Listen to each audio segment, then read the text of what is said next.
aad u mahadsan yahay wariyahayaga la socda wafdiga madaxweynaha Soomaaliya ayuu kaasi ahaa haddaba heshiiskan muhiimad intee leeg ayuu u leeyahay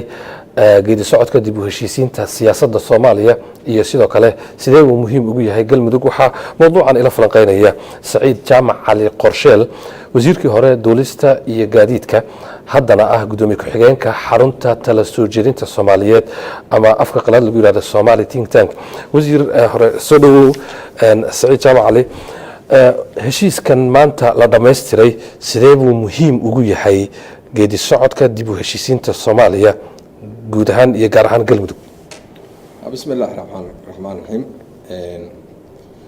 maantii heshiis oo dhan baa runtii ah is-afgarad maantana waa taariikhdana waxa fiican haddii la joogo ay isqorayso in goobjoog laga ahaado xaqiiqdii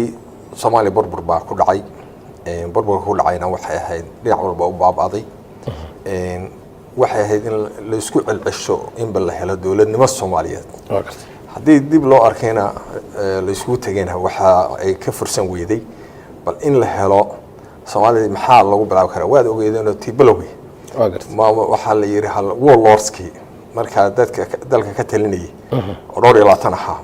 ayaa la yiri aan fursad siino bal iyaga qoriyo wato xoog badan ama marka hore iyaga xarayno waxa xigtay marka in la yiraaho bal hal sameeyo baarlamankana kadib marka oo lagu doorto maamul madaxweyne oo soo maray marka meelo badan ilaa Jowhar ilaa Baydhabo xamarna ku sidoo ku yimid xaaladeedu ay maaragtay nin walba ay ka dharagsan yahay kadib marka waxay noqotay wixii see loo ballaariyay see loo gaarsiiyay ummadda dhibaatada dagaalku dhex maray marka dib wax loogu noqday in la yiraaho maamul goboleedyo hal sameeyo marka maamul goboleedyadaas ay ka abuurantay in haddii jirto Puntland inta kalena in la dhameystiro way jirtay inay qaadatay waqti dheer galmudug waxay ahayd maamuladii ugu horeeyay laakiin aan baahin maamulkii sidii rabay aan wada gaarin marka waxay noqotay iyagoo jira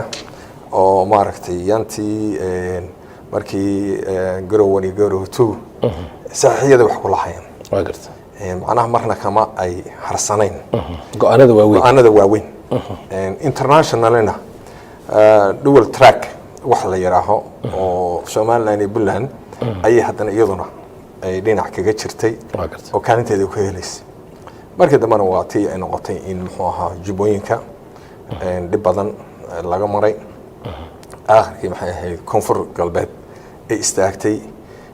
haddana Hirshabeelle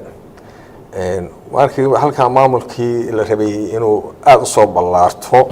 deegaanadiisii inuu wada gaari waayay ay noqotay in marka deegaanadaas maamulo ay ka jireen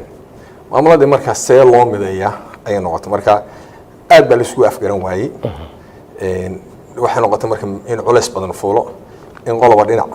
ay caasimad u sheegato laakiin goboladaas marka galmudug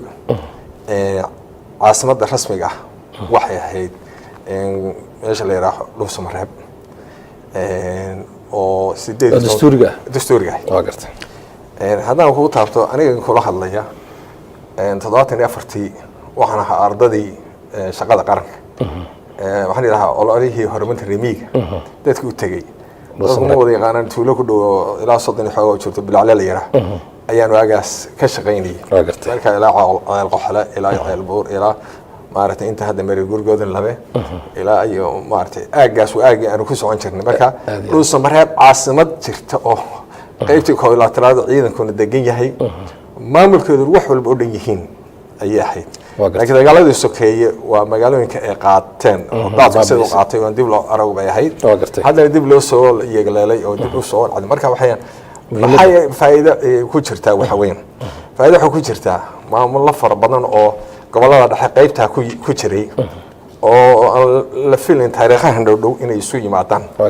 ayaa ilaahay wuxuu suurta geliyay inay maanta ay meel wada joogaan way jirtaa differenciyo iyo waxyaalo wali 100% lama oran karo laakiin kulay dad cabasho waynu maqlaynay laakiin waxa taariikhda marka ay qoraysaa dadaalka iyo nasiibku qolo walba waa wadata أنا وحنا قبعة وحويان madaxweynaha cusub oo farmaajo hadda iyo dowladdiisa maarata xukuumadda oo khayr oo maarata ka yahay ra'iisul wasaaraha inay dadaal badan u galeen in bal wuxuun suurta galaan oo isqabqabsi aan wax ku suurta galin waxaan filayaa dhinaca kale haddaan ninkan odayga hoo xaaf nin weyn mas'uul ah waxa ay tartaa odaytinimo maxay tartaa waxay ku taraysaa in wax badan oo dadku aanay laqi karin qofku laqi karo waxaan u maleeyahay haddaanu isagu aanu fadhin ma suurta gasheen inay suurtagal noqoto in maamulkaas heshiiskaas dhaco oo isaga xukunkiisii u ogolaaday inuu qayb u bixiyo markuu tegay Djibouti saynu ka dhageysanaynay markii Djibouti uu soo dhamaatayna xamar la isku yimid oo la wada heshiiska la saxay waxay ahayd in waxaan bal hadda maxaan ku sii gaarnaa waxaan isku afgaranaa marka waxaad moodaa in xoogaa yara ay dhalatay hadiidilo maaragtay in wixii oo dhan hadda ciidamadan qolo walba ciidamada hayeen ma hayn karin haddana waxa socda Soomaaliya in ciidan qaran loo sameeyo 18,000 iyo wax ka badan maadaama la sameynayo qoladii maanta ka maqnaataa bari waa taqaanayo looma dhama taagnaan lahayd waxa la qaybsanayo oo dawladahan keenayaan malaayiinka hadda xisaabta ku jirta qolo walba waxbay qaadanaysaa waxay heli lahaayeen haddaanay dhisnayna waa ka maqnaanaysaa meesha aad baa u mahadsantahay wasiir aad baad uga soo taariikhaysay qaabka lagu gaadhay heshiiskan oo ah runtii qaab laga soo wada shaqeeyay dhinacyo badan ay ku lug lahaayeen ha yeeshee waxaa heshiiskan la doonayay in lagu mideeyo kala qaybsanaan jirtay waxaa hadda soo baxaysa in qayb ka mid ah Galmudug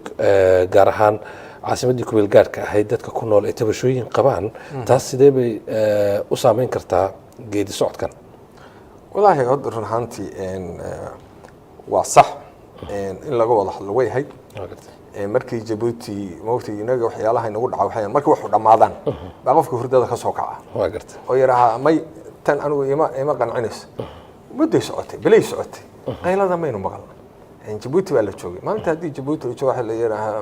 madaxweyne xaaf iyo madaxweyne Maxamed Carabi toos u imaada cadaado u imaada intayna xamar aadan anta shanno marka way noqon lahayd moogtahay in la isku garaabo maalintaas wixii jiray aan qof xaqiisa aan dodsiinayn laakiin waxaan ka hadlayaa waxa su'aasha weydiisay aan ka hadlayaa moogtahay marka maadaama ay marka noqotay in la leeyahay meeshii waxba ka kala dhiman waa farsamo wax la dhameyn karayo shalayba iyadoo xubin iyo xeeb ah ayay Galmudug ku dareen umaleyn ma yahay hadana jeeb kala soo baxayaan ay leeyihiin xubin iyo xeeb aan maartay tii hore waa socon weyday waxaan horaa looga soconaya waxayaan dadku inay wax laga gudbo Soomaaliya ayaa la raadinaya si waxaan qoobka iyo intan yar oo meel dagaalka dhinac kaga furan yahay wax ku weyn baa loo socdaa dalku inuu noqdo dal qaranimadiisa Soomaaliya cagaha markuu istaago oo shakiga la qabo inuu burburo oo mar dambe aan isku soo noqon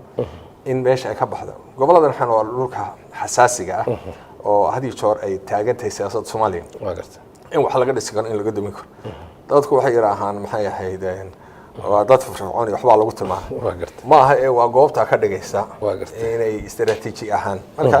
ana waxaan qabaa dhinacan waxyaalaha la tabanayo waxyaalaha lagu farsamo labayn kara jira dunida ma aha in la soo wararo dawladda oo dhan maxay madaxweynaha baa yimid inaga waxaan dhibaatada haystaan hadda filaya in raacadaada xoogaa ay ka tabanayaan waxaan u wanaagsan tahay dawladaha la yiraahdo madax ka nool madaxweynaha baa dhaqaaqay ummadda dhan baa dhaqaaqday magaalada dhan baa xirmaysa hotelada baa xirmaya ganacsiga baa yaraanaya lama rabo marka maxay caasimadda markii loo guuro qaybta taliska kooylaatanaad hal yiraahdo la geeyo cadaadaha la geeyo wax badan lagu wada hadli karaa waxa jirta baarlamaanka in la yiraahdo ilaa 2 sano soo socota xataa meesha waa joogo soo jeedinada qaar bay waa jira moogta in la kala qaybsado ayay ku qurux badan tahay maxaa taana waa wax farsamo hoos ahaaneed oo aan filayo in wali aan la gaarin laakiin waa wax ay ka heshiin karaan laga hadli karo tii weynaad hadii mar la dhameeyay waa gartay gunaanadka maanta lagu dhameystiray Dul Samareeb sidaas u sheegtay wax badan baa ka soo baxay oo la liqay waxyaalaha ka soo baxay waxaa ka mid ah in galmudug ku soo baxday maamul ka yara qaab duwan maamul goboleedyada kale jago cusub baa ku jirta madaxa xukuumadda oo kale marka arrintaas ma cakirin kartaa horu socodka maamulka dadku waxay wadaan waxay ra'iisul wasaare looga dhex sameeyey oo ra'iisul wasaarayaasha waxaan ku naqaanay un xaggan xamar ninka federaalka madaxweyneyaal baynu yeelanay waa garta oo la aqbalay oo la qaatay ra'iisul wasaare waa wasiirka koobaad weeyaan wasiiradu la mid yahay waa wasiirka koobaad un kaliya waa garta magaca un baa ina yara dhibaya culays ku amahane shaqadii wax kale oo dheeraad oo samaynaya waa garta ma jiro mideeda kale dad heshiinaya waxbay iskugu yimaadaan oo ku heshiiyaan waxay noqotay fursadii wixii oo dhan kula meeshii laga oran lahaa madaxweyne qaado anaguna baarlamankan qaadanayna ku-xigeenkan qaadanayna inta la isku wareeri lahaa oo fadhiyada qaarkoodna ay ku fadhiyaan oo marka hore loo qaybsaday oo la yidhi qolada qasax iyo qurac baa halkaa fadhida marka nimankan odayaasha isku duuban waxay yihiinba iyaguna waa u dhan yihiin Soomaali oo dhan baa u dhan ayaa la yiri maxay ahayd baarlamaanka kusoo biira wasiirka koobaadna aan siino wasiirka koobaad waa wax hadda laga gudbayo marxaladan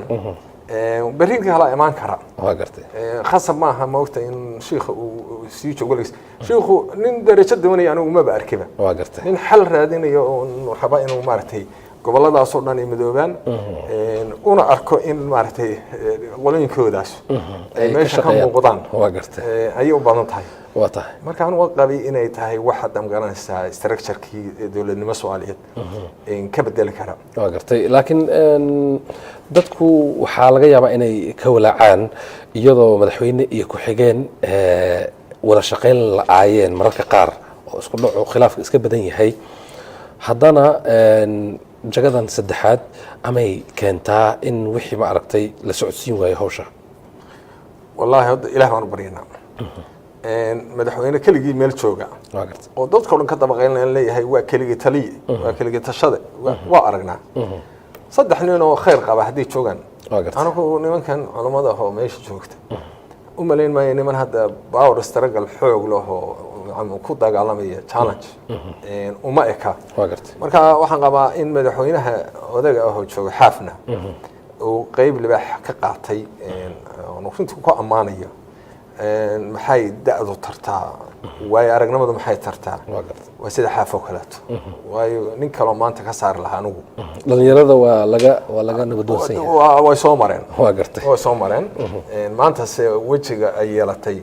damaanteeda ninka joogan baa yeeshay qaadanaya aad iyo aad waa gartay waxaa heshiiskan dhamaystirkiisa ku soo aaday iyadoo madaxweynaha Soomaaliya dowladda federaalka ah uu socdaal ku mariyay dowlad goboleedyada qaar sidee buu muhiim kugu muuqday socdaalka madaxweynaha laahi socdaalka madaxweynaha waxaad moodaa taariikh waxaynu maqli jirnay uun madaxweynaha ilaa iyo Djibouti ka soo galay ilaa Kismaayona kaga baxay baydhamana ku sii laxday socdaal dheer baa ahayd sida maanta adigu wariyaha u tahayna iyantaas awke waa gartay ayaa ka Allah naxariistay arintaas aad uga faalaynayo la socday madaxweynaha waa gartay bariyahan burburkii dhacay iyo meelaha sida looga tilmaamayay inay ku jiraan niman maaragtay dawladda ka soo horjeeda cabsi badan oo ay jirtay waxaan qabaa madaxweyne u bareeray ilaa iyo inta dhulkaad aragtay maray waxay astaantay bixinaysaa calaamadii bixinaysaa oo Soomaaliya rajadeedii inay soo noqotay waxaan ku soo noqotay qofka la doortay isagoo dadkiisii gaarin ayuu waqtigu ka dhamaan jiray marka u dambaysa isagoo jecel oo leh wallahi dalkaaga iyo dadkaaga maxaad ugu tagi weyday oo maalintaas un baan leeyahay waqtiga 4 sano waa dhamaatay alla og in qofku ku soo noqon lahayd 4 sano maxaa qabatay ayaa la isweydiinaya marka Soomaaliya maanta madaxweyne intuu halka ka soo bilaabay ku soo gaaray ilaa iyo Dhuusamareeb caawa jooga bari laga yaabay inuu ilaahay beledweyne ku tagi karo Buulaburde ku tagi karo waxay markaa astaanta ay muuqataa waxayaan Soomaaliya rajadeedu waa fiican tahay Soomaaliya waa lagu noolaan karaa Soomaaliya cabsideeda dadku dibadda ka oranayeen meel lagu noolaan karo waa laakiin dadka waa jiraan waxyaalo badan oo differences waa jiraan laakiin asnaanta ay maanta sameysay in madaxweynuhu uu Soomaaliya dhaxmaro oo waliba maartay mara dhinaca Puntland iyo Galmudug magaranaysa dhinacan u maray waxaan ma in taariikhda Soomaaliya geliso waayo meel kasta uu tagay shacabku iyaga is abaabulay waa gartay nacam inkastoo madaxda abaabulaysa dabcan yaanan kareerka ka qaadin laakiin waxaan wadaa shacabku haddaan rabitaan aanay jirin iskama soo baxayaan maanta waftiga imaanaya hadii ma kala tahay laakiin madaxweynihii Soomaaliya baa inay imaanaya waana ogeeyna xamar waa joognaa habeenkii la dooranayay waa gartay waxa moodaa asnaantii waaga lagu doortay in maanta ay goboladii ay ka soo dabeeshaas dib uga soo bilaabatay waa gartay marka wuxuu muujiyay madaxweynaha qaranka Soomaaliyeed inuu yahay ayaana waan maanta halka ka waa gartay waa sidaas ay u sheegtay runtii doorashadii wixii dhacay 8 February waa la wada ogaa waxaase ka dambeysay in waayadan dambe si hadda dawladda maamulkiisu sanad buu ku sii dhow yahay inuu dhacay buuq siyaasadeed oo taagtaag u dhaxeeyay mucaaradka aan hubaysnayn ama dadka ka aragti duwan dawladda sidee baa u arkaysay habka maamulkiisa ula tacaamulay mucaaradka u wajahay dhacdadii ogeyd oo kale oo ninka siyaasiga lagu xidhay xildhibaano xasaanad la weydiistay arrimahaas oo dhan runtii waa waxyaalo la rabo inay had iyo jeer dadku ay ka hadlaan oo anagu hadda maalmihii dhaweydaan dood aan sameynayna xaruntayada waxaan runaa in had iyo jeer khaladaad waa dhacayaan normal khalad ma dhicin khaladkana mas'uuliyadda waa la qaadaya dad kale baa qaadaya laakiin runtii dawladdu sanadka ay shaqaynaysay waxay samaysay tallaabo aad u fiican horkac fiican run ahaantii markaad eegtid in waxa barban joognaa hadda stuudiyahan aan dacwo ku jirnaa goobjoog aad u qorxoon runtii aan ka maartay ka mahadnaqayo waxaan filaynaa qurbahaas fog ku arki jirnay kaliya laakiin waxaan ka hadlayaa qarax weyn oo runtii kii dhacay 14 Oktoobar oo kaleeto waa waxaan ina qarin karayn laakiin noloshii kaleeto waxaan moodaa in ay socoto inay yar yihiin qaraxyadu yar yihiin waa gartay inay ka sii yaraadeen waxaad arkaysaa in dilalkii intii horeeto ay ka yar yihiin laakiin inagu inta badan xaal la qabtay waxaanu ka jecelahay warka sheeg hadda goobjoog warka caawa sheegteen wax la jecel yahay madaxweynaha halka tagay wax fiican buu furay maxay ahayd rasuulaha halka tagay wax fiican buu furay maanta ciyaaraha la qabtay oo Soomaaliland baa isugu yimaadeen stadium ma ogtahay marka leer waxa laga jecel yahay yaa la dilay waa gartay ma ogtahay marka waa warku uu kaliya marka qiimaha ahaan wanaaga iska badnaa laakiin waxa hadda madaxweynaha socdaalkiisa wuxuu na soo xusuusiyay sidaas ay u sheegtay yani shacbiyadda hase yeeshee si siyaasadda loo fariisiyo dib u heshiisiintan maxaa laga baran karaa Galmudug anigu hadda waxaan tii hore inkastoo aanan dhamayn nimankii siyaasiyiinta ahaa siyaasiyiintu way leeyihiin goobo ay ku hadlaan baarlamaan anigu xildhibaan baan ahaan jiray wasiir dhowr jeer baan meelo badan wasiir ka soo noqday goobo lagu hadlaa waa jiraan fakirka dawliga lagu jeediyo cabashadan lagu muujiyo dadka shacabka moogta hadaynu niraahno aan kicino oo dadka shacabka moogta aan niraahno wax aan gaarsiisnayn aragti qaarkood waxa dhici karta marka qaarkood in la yiraaho ama khalkhal ila dawladda la kabayo Soomaalnimada ninka jooga ma laha xilli baa la doortay shalay Xasan Sheekh baa joogay 4 sano joogay waa tagay Sheekh Shariif baa ka horeeyay waa tagay Allah naxariisto Cabdilaahi baa joogay waa bahasha waa staafetada la isku dhiibay waa gartay marka waa inaan ogolaanaa bahasha in la isu dhiibo waa gartay waa inaan ogolaanaa aan maaragtay ilo oran ninka xilligiisii hala soo gaabiyo oo aanan jeclayn aanan doonin waa siyaasad wax dooda marka dadkana sidii soo fiican ummadda inta badan ka turjumaysa mise inta iyagoo la mucaaradku waa sax qofku hadli karaa wuxuu sheegay laakiin iyaga laftigoodu in lagu xadgudbo oo waxyaalaha qaarkay dhacay oo maganaysa dhimasho ay ku timi lama qaadan karo وين مسؤولية ده مركا خلادات ولا بدل نعبة وكأي مانية طبعا أنت قولي لو ردتك اللي قولها وخلط وحلاق على خرانة وقرت ما laakiin siyaasadda in la hadlo oo meesha lagu haboono laga hadlo debate aniga haddaad nin kale isku keento oo laga yaabo aniga inaan idhaaho waxaan wax saxsayn isaguna waxaan wax khaldan waa laga wada hadli karaa waa aragti kala duwan anagoona taaban inuu gacmaha isku qaadan waa arkay meelaha qaar aljazeera feerka la iskala daalayo oo miisaska ay jabayaan iyadoo intaa la gaadhin dadka loo tusaaleeyo in ra'yi la kala duwanaan karo laakiin Soomaaliya istayjaan waxaan rabnaa inaan wixii aan soo marnay 10 ka barano oo 10 inoo noqoto marka su'aasha aad weydiisay dambe maxaa laga baran karaa su'aasha maxaa laga baran karaa waxaan qabaa hadda rahantii waxbarashada waxa ka horeysa hadda in la dadaalo oo la shaqeeyo waa garta Soomaali madaxweyne kasto yimaada oo runtii mas'uuliyadda haya waxa uu carabka ku dhuftaa dib u heshiisiin ay kow ah waa garta dib u heshiisiintu iska imaan mayso haddaan laga shaqeyn guddi qolo la yiri dib u heshiisiinta guddiga dib u heshiisiinta maartay qaranka Ismaaciil iyo rag badan aan qaano weyn waa garta qofku hadduu shaqeynayna shaqaha loo diro haddaanu shaqeynayna la yiraahdo shaqadaadii looma baahna waa garta lacagna waa in la yiraahdo Soomaaliya hadal lagu heshiisiin maaye waa in gogol la dhigaa waa in meel kasta la tagaa gobolada dhan waa in la maraa waa in qorshe loo sameeyaa macnaha in guddigaas laga shaqaysiiyo haddaan guddiga la sambaashan waa iska imaanaysaa waa garta wasiiradu shaqa loo diray oo nin walba hawl buu haystaa ciidamada amniga waxbaa loo diray waxbay dhisayaan doorkan baa maqan doorku waa maqan yahay doorka rasmiyan waa maqan yahay waa garta madaxweynuhu nacam runtii aad buu ugu dadaalayaa waxaan filayaa socodkan wuxuu ka bartay su'aasha ahayd wuxuu ka bartay rabitaanka ummadda u yaala in Soomaaliya dib u heshiisiin loo sameeyo marka yaa u sameeynaya madaxweynaha looga fadhiyaa inuu markuu hadda soo noqdo waxa uu horeeyo qabto inuu dib u heshiisiinta qaabka u sameyn lahaa iyo rag u magacaabi lahaa iyo rag hore haddii u dayn lahaa iyo haddii wax laga bedel lahaa in la sameeyo waxa fiican wixii qofkii warshaqada qabatay inta aad haysay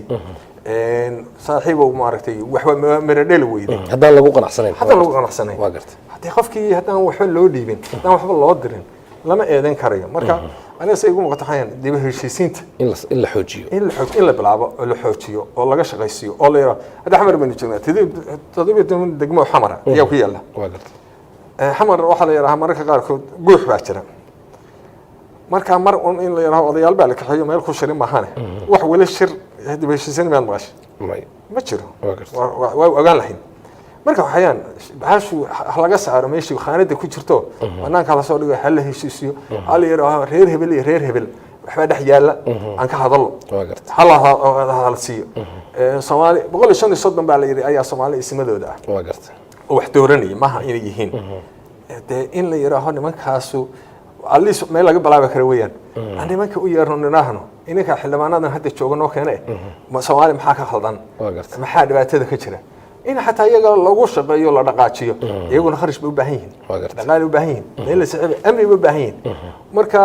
iska dib u heshiisiintii aan wax qabaa dib u heshiisiin weli lama bilaabin aniga raygaan qaba weey dib u heshiisiin muuqata oo dadku ku qancaan in la sheega la rabaa lana muujiyo marka madaxweynuhu maadaama ku ballan qaaday dadka oo dhan uu soo maray una sheegay yiri dib u heshiisiintiina waxay ahayd waliba gaalkacayo oo meeshii wax ka taagnayd gaalkacyo noqonaysa xaruntii dib u heshiisiinta noqonaysa waa fiican tahay in la yiraahdo gaalkacyo xarunta waa noqotay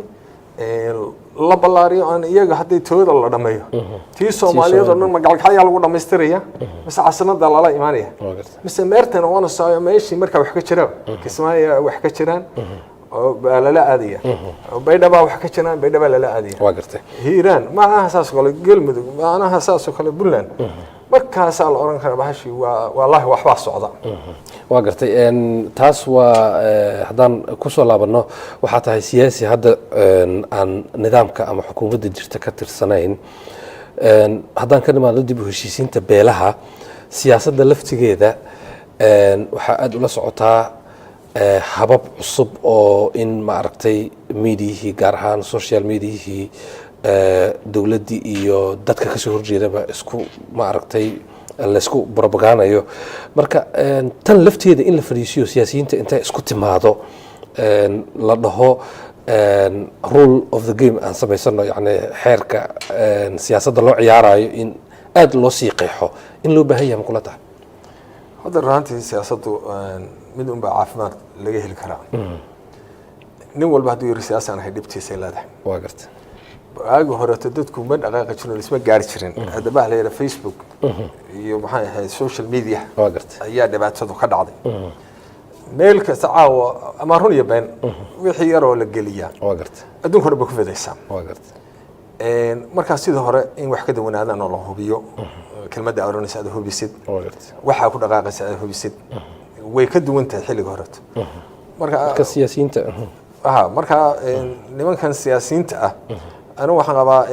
siyaasiyiintooda waxay samayn karaan fursad fiican ay ku wada hadli karaan way samayn karaan laakiin wax walba saldhig waxba u ah anigu gudoomiyaha waxaan ahaan jiray xisbiyada Soomaaliyeed waa gartay intaanan guddiga doorashada uga gudbin wixii washamsiga loo bixiyay waa gartay marka waxa ahayd xisbiyadu waxa loo sameeyay in muxuu ahaa looga gudbo ama 4.5 ha noqoto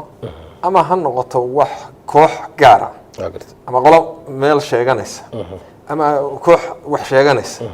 in waxaasoo looga gudbo oo israacdo intii isfahmi karta anigu maadaama gudoomiyaha waagii aan baarlamaanka aan gudoomiyaha Jawaari oo nin khabiir ah oo xogogaal wax badan og aan la fadhiisanay gudoomiyaha guddiga maxay arrimaha gudaha ay Fawsiyo ay kamid ahayd Germanka Abdullah Basna oo maartay iyo rag badan ay ku jireen aad aan uga doodnay maxaa la sameyn doona xisbiyada arrinta xisbiyada marka waaga waxa la yiri baarlamaanka sagaalaad wuxuu u wareejinayaa baarlamaanka tobnaad kadibna waxa la sameeyaa xisbiyo ku imaanaya in baarlamaanka laftiisa 275 inta ay noqon lahayd wuxuu in xaafad ka timaado baarlamaanka inay hadda ka bilaabato waa gartay la kala qaybiyo degmooy maxay goboladana in laga soo asaaso oo ilaa 9 gobol aad ku yeelatid wakaalad wakiil ugu yaraan xisbiga tiro fiican aad u badanna laga rabo inaad ka soo keensid marka tirada la keenayo dadkii waa in hadda ay hadansan sar dad la tiriyay oo teesarayaal haysto oo maaragtay dawladda hoose ma laga qaadanay laakiin hadan teesarayaal iyo waxba aan jirin oo qofku inuu Soomaaliyiin kale aan ogeyn deegaanka inuu deegaanka deegaanka aan ogeyn waa dhib weeye marka bayska dhabta waxaan oo halka ugu leeyahay xisbiye la helo waa gartay xisbiyada marka la leeyahay ugu yaraan 9 gobol waa in matalaad ka keensataa waxay dhigaysaa marka adigu inaadan un meel kaliya xaafad kaliya ka soo jeesan laakiin dad wada socdo oo Soomaali oo dhan wakiil ka ah inay marka xisbiga wada furan karaan ayaa qorshuhu ahaa haddana filaya inuu taas ay ku dambeyn doonto guddiga doorashada marka siyaasadda saasa lagu hashaas in xisbiyada lagu yimaado oo lagu kala baxo oo xisbiyo lagu kala sameeyo oo xisbiyo badan oo hadii la yiraahdo sidii waagi hore 88 xisbiyo waagi hore magaranaysa 60 waxay ahayd 69 hadii ay dhacdo waxaan reer walba inay mid furtaan waa gartay in limitation in la yareeyo oo la yiraahdo ugu badnaan 3 marka dadku ha kala galaan saddexdaas laakiin wax un iska fura waxay taraysaa oo badan waa gartay marka xisbiyada hadalku su'aasha ay weydiisay oo dhabta waxeen siyaasiyiinta taas lagu waxa la heli karaa meel siyaasiyiintu wuxuu hayeen ku fagaaraha la iman karo dad u soo saari karo xisbi sameyn karo hadli karo mowqifkiisa sheegan karo bari markuu xisbigiisu xisbi noqdo laga adkaado wuxuu noqonayaa xisbiga dawladda dhinaca kala challenge gareynaya wuxuu yeelanayaa dawladdiisa qarso harka ah la yiraahdo government ayuu samaysanaya marka wasiir baa lagu aadinaya wasiirka maaliyadda wasiir maaliyadeed baad samaysanaysaa adigu xisbigaaga ninkaas wuxuu khaldayo ayuu halka daba galaya wuu khalday waa khaldan yahay saan ma ahayn inuu wax ku sameeyo marka xisbi baa base u ah runtii siyaasadda lagu xakameeyo waa gartay aad baa u mahadsan tahay Saciid Jaamac Ali Qorsheel